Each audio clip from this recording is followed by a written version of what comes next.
Welcome to Over to Europe. This podcast is produced by students of CIVICA, the European University of Social Sciences. I'm your host, Aniket Narawat, a first-year Master of Public Policy student at Hertie School, Berlin. Welcome back to Over to Europe. This is episode 2, and we are going to talk about a topic that affects us all, even though it might seem like an issue for very few in our society: diversity and inclusion. We have taken some massive technological strides in the last few centuries. This allowed us to move across the world easily. This allowed us to travel more frequently. The world today is smaller than ever before. The awareness we gathered through science has helped us understand our societies and its nuances much better. Never in the history of humanity people lived in such diverse environments. This process certainly has some tangible benefits, but we also see some serious challenges about assimilation. Assimilation of different cultures, assimilation of different values, and people who look different than us. If not paid proper attention, these issues have potential to create serious long-term damages. That is why we wanted to explore the concept of diversity and inclusion. Instead of getting into one particular kind of issue, such as racial diversity or cultural diversity, we decided to dig deeper into understanding what diversity itself means, what inclusion means. Is it natural for human beings to be diverse who always have lived in smaller, tight-knit communities? We try to understand what it means to live in diverse society, what it means to live in diverse Europe. In order to understand what diversity means and how humans behave in diverse settings, I spoke to Professor Grace Lordan. Professor Lordan is an Associate Professor of Behavioural Science at the London School of Economics and Political Science. She is also the Director of MSc program in Behavioural Science. Professor Lordan also has recently founded the Inclusion Initiative. So let's start with the first very basic question. What does diversity mean in the context of Europe? So I'm going to take what diversity should mean in the context of Europe from the perspective of the firm.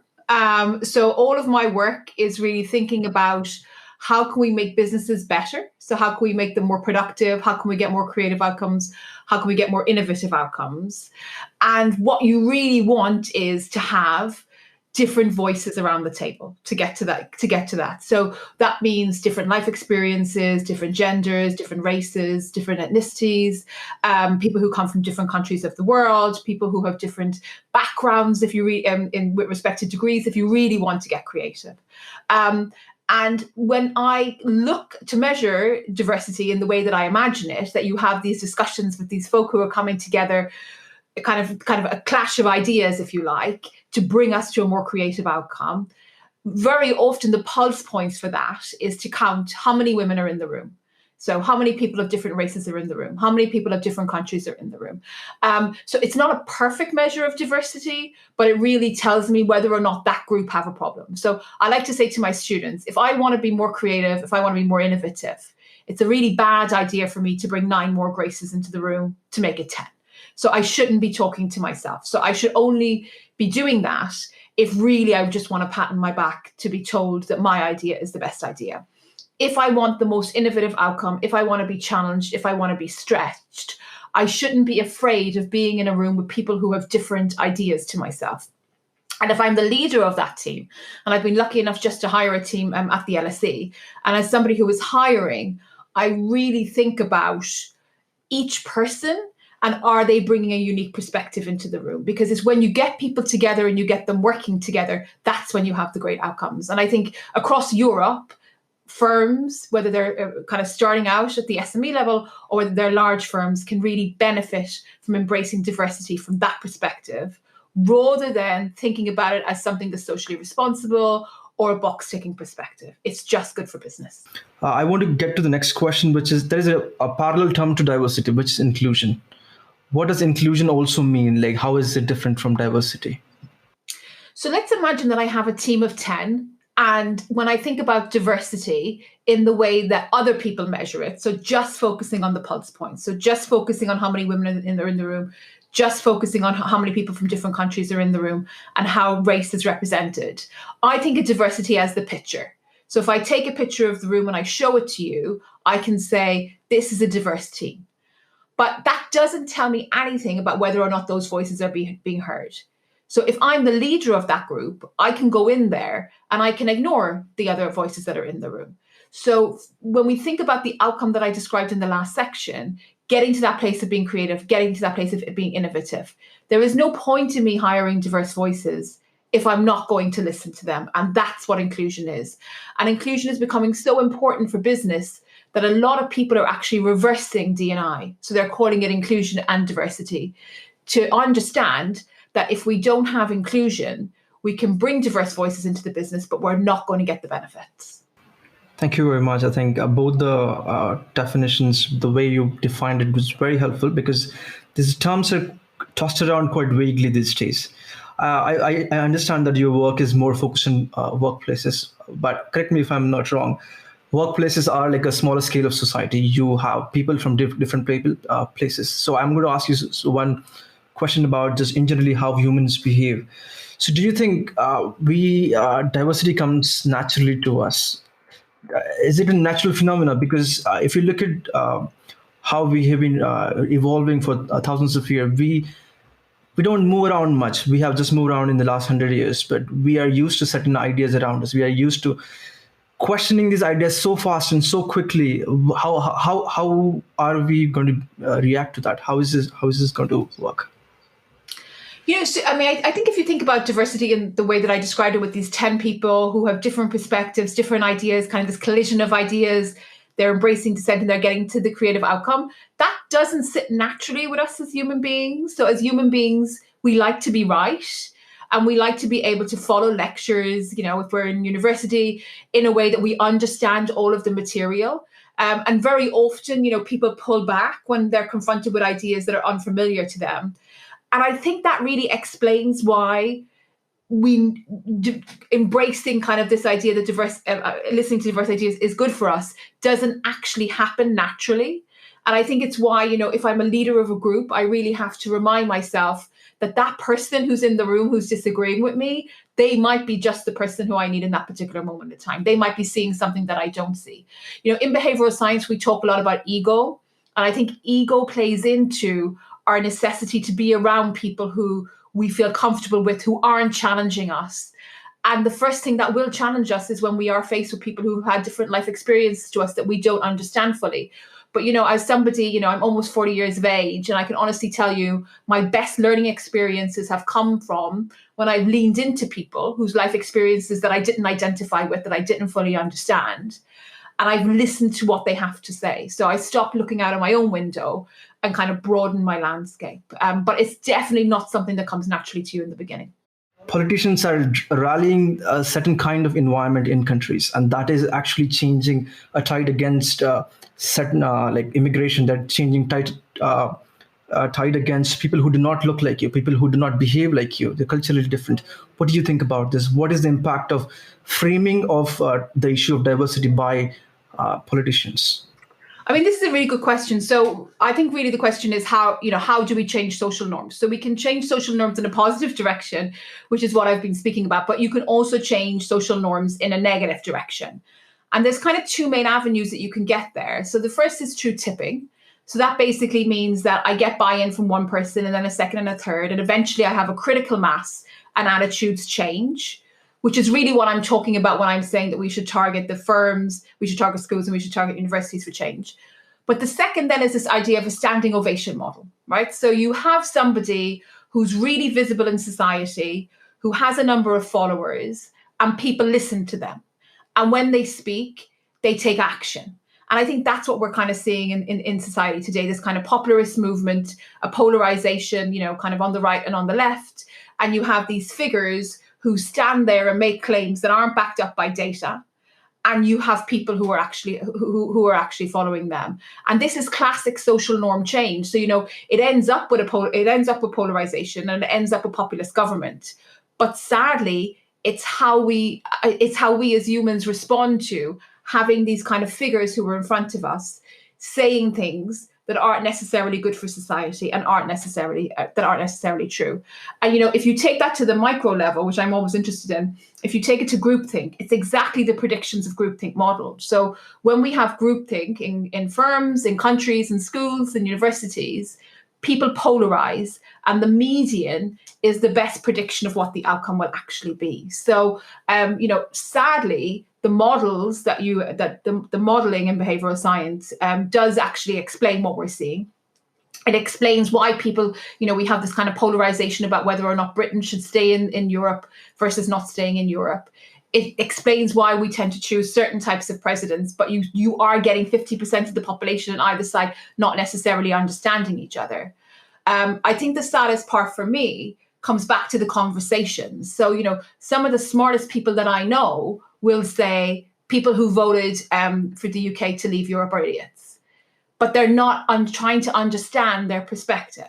So some of the smartest people who I know will say people who voted for Donald Trump are idiots, or people who voted for Joe Biden are idiots, but they're not trying to understand the other side.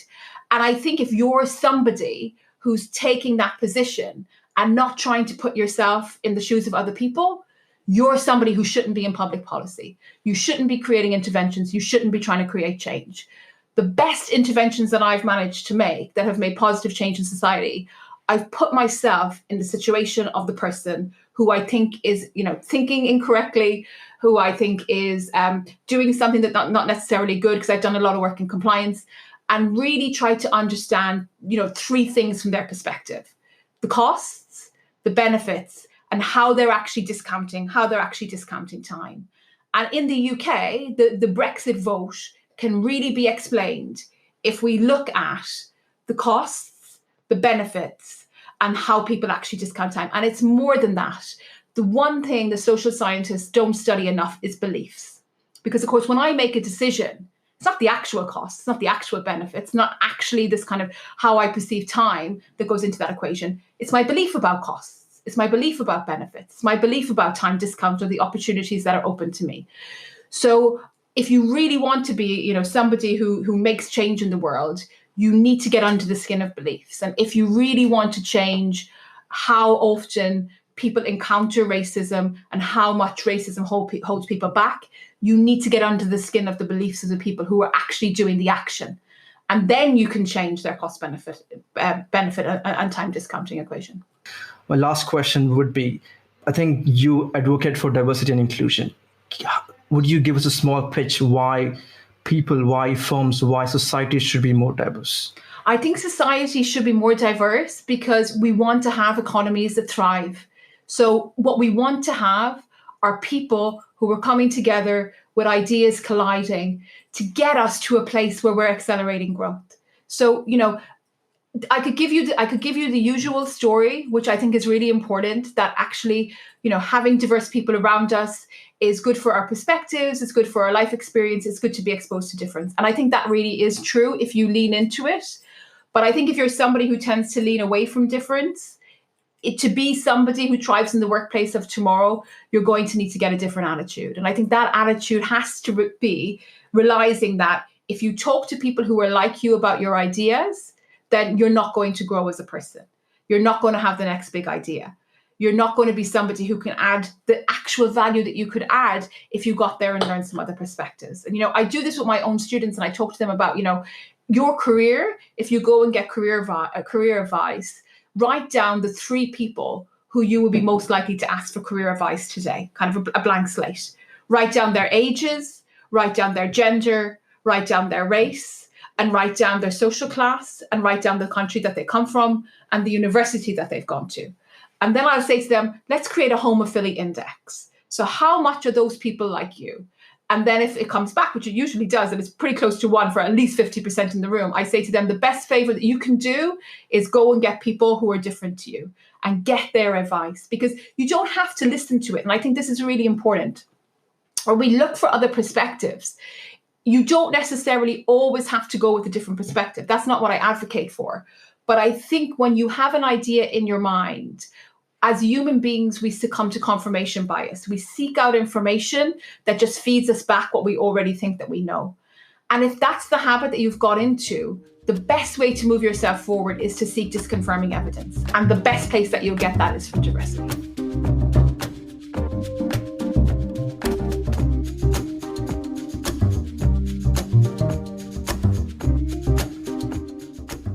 That was Professor Grace Lordan, who specializes in behavioral science.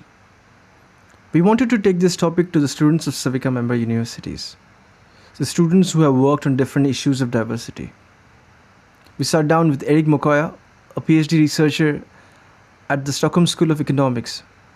Erick has worked on the issues of race in Stockholm. We also have Chloé Bertrand, a master's student at Sciences Po. Chloé is on the management team of Pink Dynasty, a leadership program for marginalized young women in London. And finally, Giorgio Musto, a student at Bocconi University. Giorgio is the president of Bocconi Eco Students. His organization works to bring awareness about LGBTQ+ and disability issues in the university campus. Let's hear what they have to say about it. We thought about choosing this topic, diversity, because it's one of the most tossed around topic these days in the last couple of decades, basically. And I think we chose this topic because we didn't understand what diversity means fundamentally. It means different things for different people. So I thought, you know what, let's make an episode about this. Let's talk about this and let's understand from the different perspective. Chloé, you want to go next? Yeah, I mean, generally what diversity means for you through the lens of your work you have done so far. Maybe it will be helpful to understand that. Perfect. Okay, so what does it mean to be diverse, or to live in a diverse society? I would say it means living in a society in which there is a constellation of people from different cultures, with different skin tones, means, gender, sexual orientation, and different abilities. It means also living in a society where you can be yourself, you are accepted for who you are, and you can have multiple identities. So in that sense, if I say that I'm a woman, a person of color, or mixed race, and that I'm French Ghanaian and a bit South African, that I'm accepted in that society to have that identity, if that makes sense. It does. Erick, do you want to go next and build upon that? Yeah, I think what Chloé said is something I agree with. Also, like it's about also like people being who they really want to be, and like exploiting their what could you say, like their skills without being discriminated against, like given the opportunity, like affording equal opportunity to everyone, and not like being judged because you're this or that. I think so. It's important, I think, to respect each other and to at least treat each other well, no matter the differences that we have. Giorgio, you want to go next and like help us understand? Yeah. So as for what diversity means to me, I agree with what Chloé and Erick said.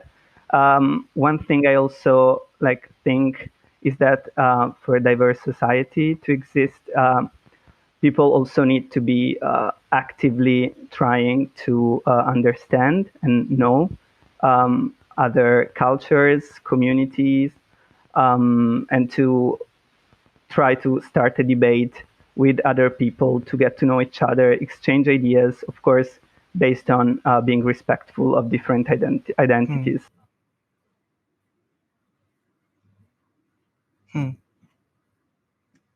Yeah, I think all three of you have mentioned what it means to be broadly diverse as a society. Like respect is important to each other, understanding each other is important. But there is also a different kind of diversity is different when it comes to different people. So we are talking about generally broadly about being diverse as a society. Giorgio, can you talk about your work a little bit and how do you see what does diversity mean for queer people, LGBTQ people? How do you see diversity from a perspective of the LGBTQ community? Yeah. So okay, one thing that really strikes me when I think about the LGBTQ plus community and I talk to people in the community is the fact that it's a community that is not only diverse with respect to normal, like standard society, if I can use this term, but it's also so diverse within. I mean, members of the LGBT community share the experience of being discriminated against, often of being a marginalized group, but at the same time, often they don't have so much in common. So they also have to struggle within the community to be respectful of each other and to accept each other. And the crazy thing sometimes is that this is not always the case. And so it can get hard to, try to fight for one's own rights if there is disagreement even within the community.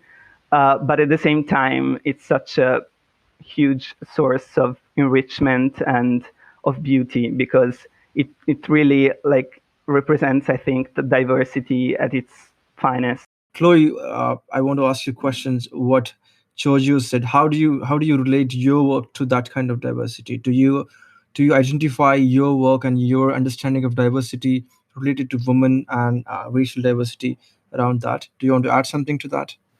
Sure. I agree with what Giorgio said. I do think obviously a big part is being accepted and included and not being discriminated against. In my case, for I guess my name, my color of skin, or my gender. But what I would like to add is obviously being included in the sense of having our, for example, history acknowledged within European history, if that makes sense. And being also included, but not for the sake of being included, but because we are competent and not because we are a business case, for example, which is said by a lot of companies who want to increase diversity and inclusion, if that makes sense. Yeah, I mean, this is one of the things I want to discuss now. Diversity has become a point of marketing. Like a lot of businesses use this word of it. When you say that we come from a diverse company, a society, a university, it becomes a point of selling. It might look, but there are a lot of issues when different people, whether it's from different background, come together. There are issues. Erick, do you want to tell from your own experiences what kind of experience you had when you try to assimilate in the society of Sweden?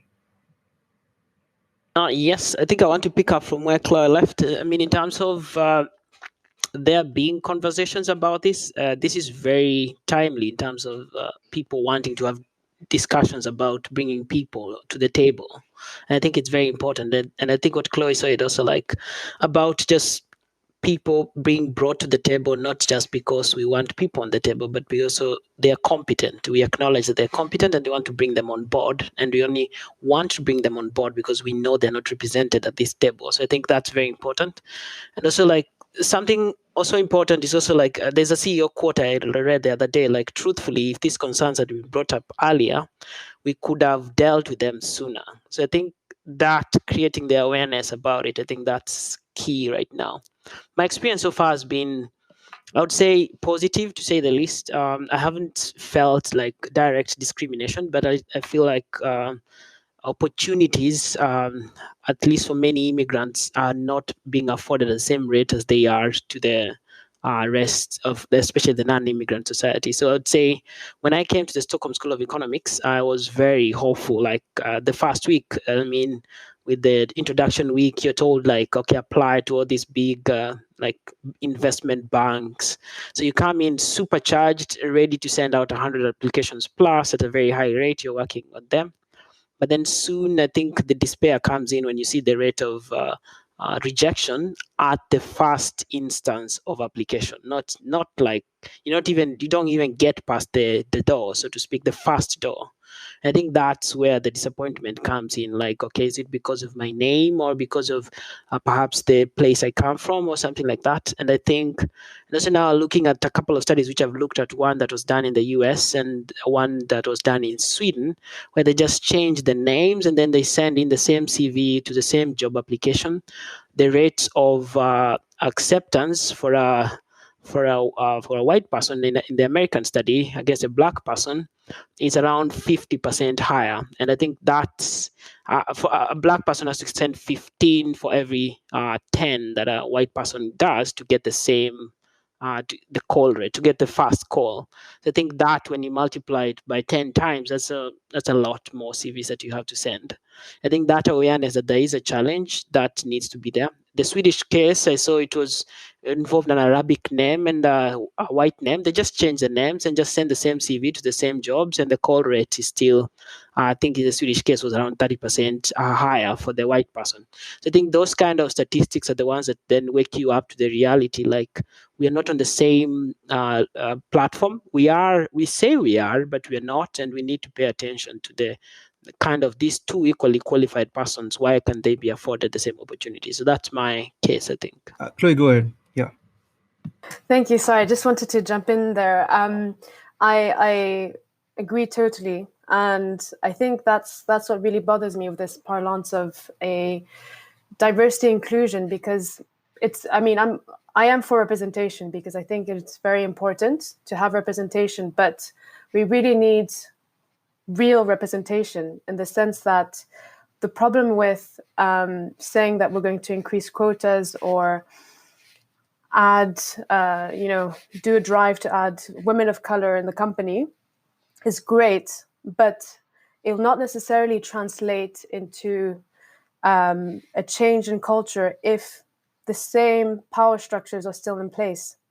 And so I think that it's really important to have these discussions, and also to push companies and organizations in general, governments as well, to change these power structures, because I think that's the main issue. Do you think diversity comes naturally to us? So I do think that it unfortunately does not come naturally, because we are born in the culture that our parents provide us, and education that our parents provide us. And so I think in that sense, education has a big responsibility, and it doesn't only have to rest on parents, but also the state should provide an education that promotes diversity and inclusion and tolerance and love and understanding of the other, and also include representation of different peoples. We said that education is important, and that knowing what we're dealing with is also helpful in fighting discrimination. And I just wanted to say that representation is key in all what we said. I mean, it's only recent that representation in the media of people of color, brown people, black people, queer people is finally starting to take place, and to take place the right way, or at least a debate has started.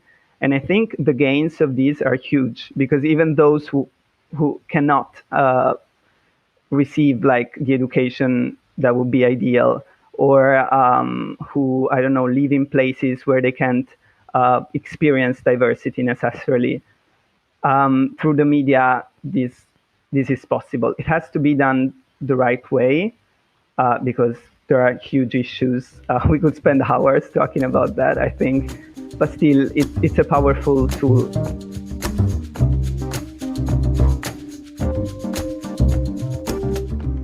As we saw from the student discussion, the concept of diversity varies based on the topic you're dealing with. That is why it becomes hard to bind diversity as a concept on its own. The nuances of different issues also make it hard to implement. To wrap up this topic, I had a conversation with Maxime Forest, a senior researcher and lecturer at Sciences Po Paris. He's also principal evaluator of Supera Project. Supera Project works to advance gender equality in the academic settings in Europe. Let's see what he has to say about his experience of working on the ground. In society, the new ideas are not very accepted very easily. One of the challenges is to make them understand what gender is in new terms. So how do you do that this in terms of work? How do you change this perception? How do you introduce these new ideas into people's minds? It's a bit broader question, to be honest, because it's there is a specific approach that has been developed over the past decades in Europe to approach these issues, and which is quite structured now. And that so it's not my own personal experience. It's the experience of like dozens and hundreds of people who are dealing with gender equality and gender diversity in the academia now in Europe. So the collective experience we have, first of all, is that to address something which is so deeply seated and so deeply entrenched in the work of our societies and organizations, that we have to adopt an holistic view to it. So definitely, it's never a woman-only question. It's a question for both sexes, and it's a question for all genders. So what we usually do is that we build a strategy, for instance, in form of a gender equality plan or gender plus equality plan, where we review through an audit, for instance, that is better to do in a participatory way so that people get involved very early in the process, of all the biases that may exist in different realms, students, academic staff, teaching, attribution and distribution of resources, of assets, of money within the organization, salaries, and so on, work-life balance, exposure to sexual violence or sexual harassment or gender-based violence. So reviewing all of that, and from that, starting from this departure point, co-design collectively with all groups within the organization, a comprehensive strategy to tackle all these problems at once, because they are related to each other. So here I give you two types of answer. First, do it in a participatory way. Involve people in assessing the problem.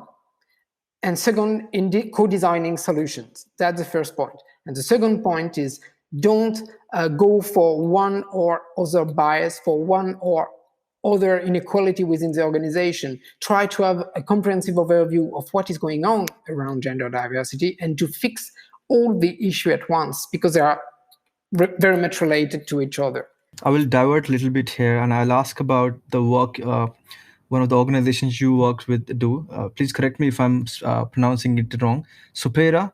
Supera is a EU-funded project, and I'm currently involved in half a dozen of similar projects. It tries to tackle the bias of related to gender, especially in technology. So if you see like artificial intelligence, machine learning, which is coming up right now, which is going to affect our lives for next centuries, if we feed in our perception in these platforms just based on some male-dominated or one particular Western mindset, then these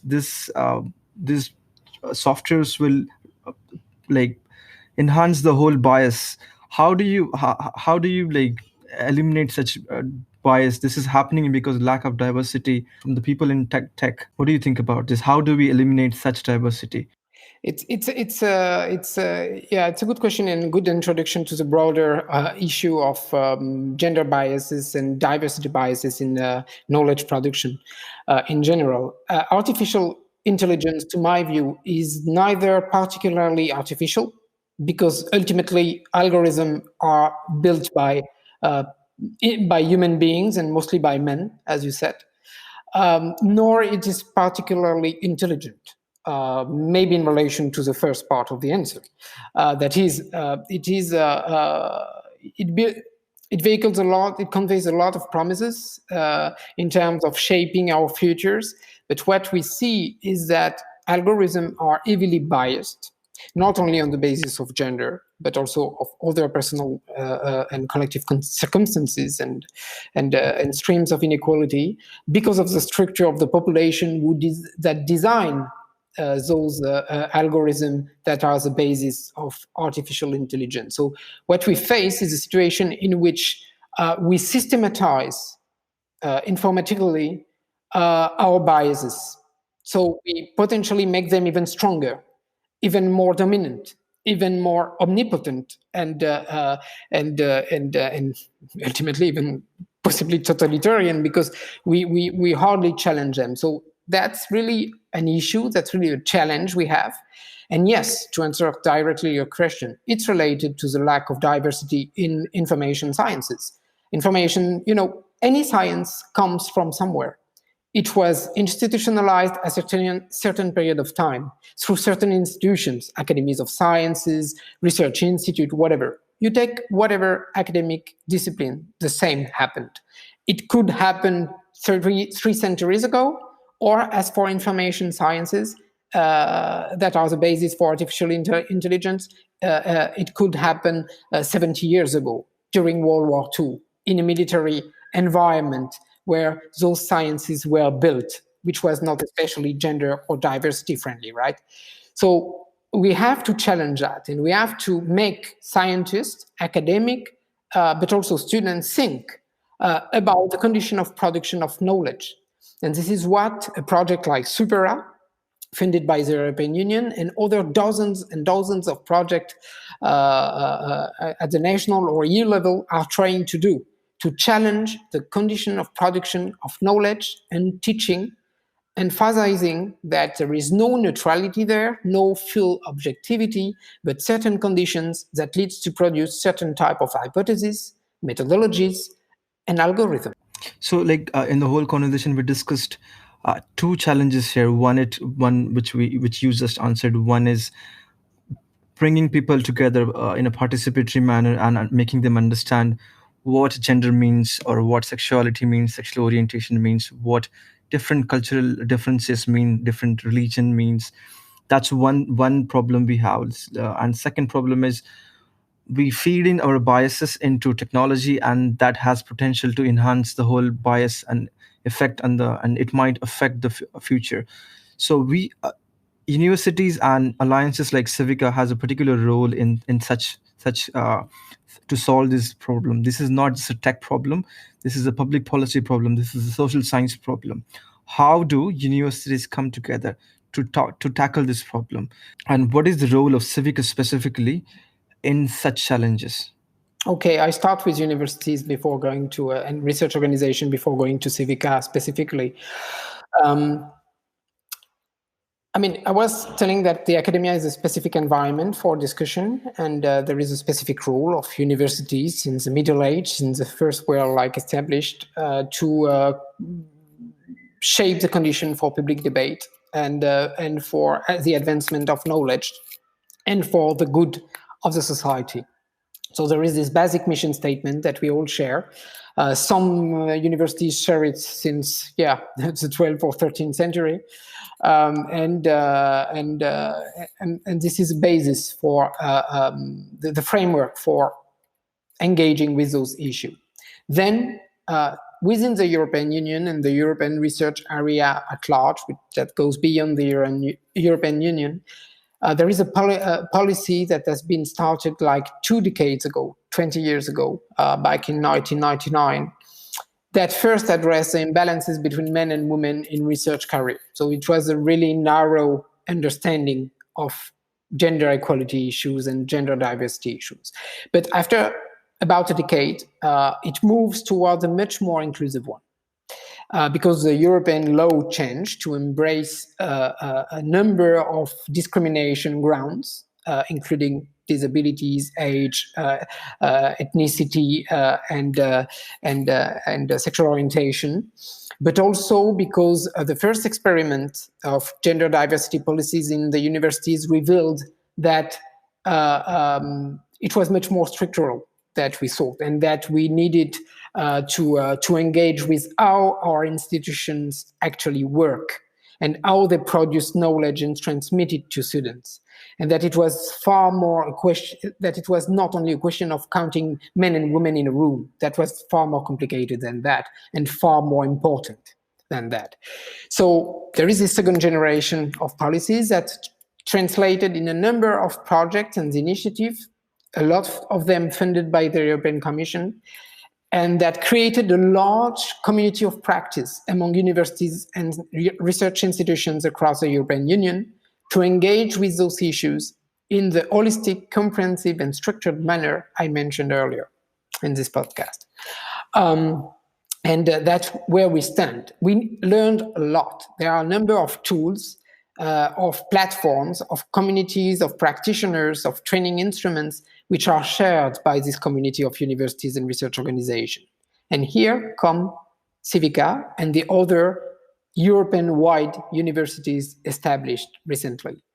I believe that there should start very much from here, from the cumulative knowledge and experience built over the past 10 years, because there is a lot to learn from. This is what we did at Sciences Po. We were first involved back in 2014 in a first EU-funded project called EGERA, Effective Gender Equality in Research and the Academia. We implemented from there our first gender equality plan. We learned a lot about resistances, about methods, about participation and the value of addressing other aspects of diversity as well. And from there, we engage in 2 more projects, SUPERA and the new one that will start along with SUPERA at the beginning of next year, called RESET, each time with about 6-8 universities across Europe. And this time in position of evaluators to help others to move faster than we did and to understand things faster than we did ourselves. So I believe that CIVICA come here. And that's why Sciences Po is especially committed and interested in promoting gender and other streams of diversity in the very foundational values of CIVICA. Why? Not only because we stand here and we have this cumulative experience, but also because this is a EU-wide university.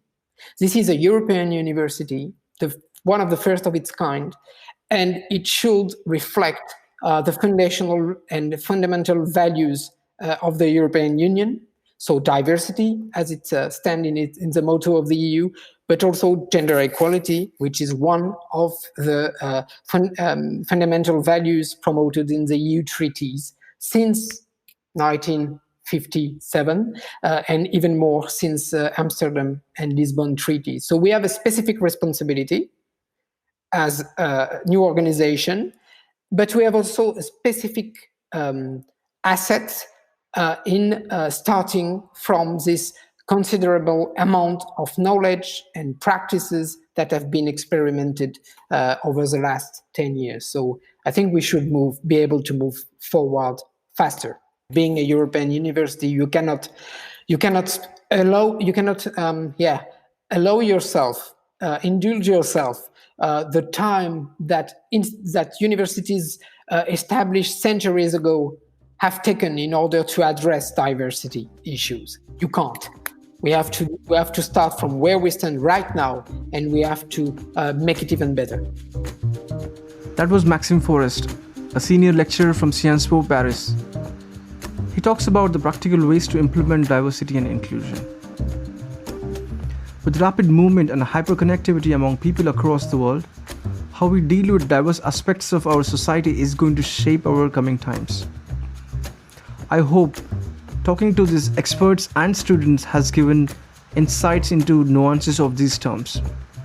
We hoped to scratch the surface of these vast topics and to progress the dialogue around them. Thank you for being part of the conversation. Over to Europe is produced by Nicholas Fellows and me, Aniket Narawat, with the help of CIVICA community. Music in this episode was created by Kevin MacLeod. This podcast is funded by German Academic Exchange Service. Subscribe and learn more at www.civica.eu/over to Europe. Stay tuned for our next episodes.